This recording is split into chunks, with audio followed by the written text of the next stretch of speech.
اینم از کلبه سوئیسی ما. باید مثل آدم ایلا زندگی کنیم. خب الان اینجا رو صاف میکنیم، میرانداز و عایق کف و اینا همه رو میذاریم و بعد تو همین شرایط تا صبح میخوابیم. ما پسش برد 100%. برو وسایل رو من شروع کنم بشیدن. بفرمایید. مرسی. خب حالا عایقا رو بده.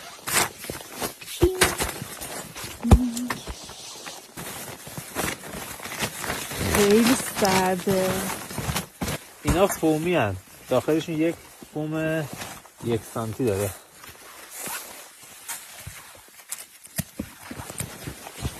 از داخل بگیرم ببینیم داره چی کار میکنیم. ما اومدیم داخل. اینم از کلبه سوئیسیه ما تو قطب شما. باید برم داخل. سخامو میاری؟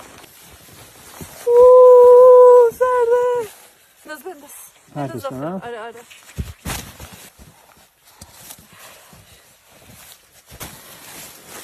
کیسه خوابو بگیر. جی جینگ. بالشتای جدیدمون از صورتی به چیریکی. بفهمم جنگی شده.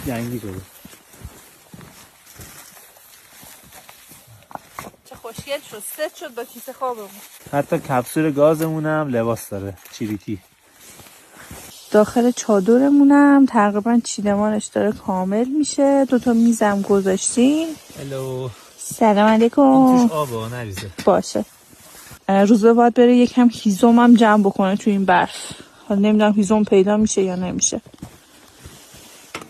هیزم پیدا میشه؟ چی؟ هیزم پیدا میشه؟ پیدا میکنم. خب این هم مایتابه و لوازم پخت و پز میذارمش اینجا. باش. فقط یه ایرانی میاد همچین جایی چیپس میخوره. خسته نباشی. مرسی. موها هم برمخته شد.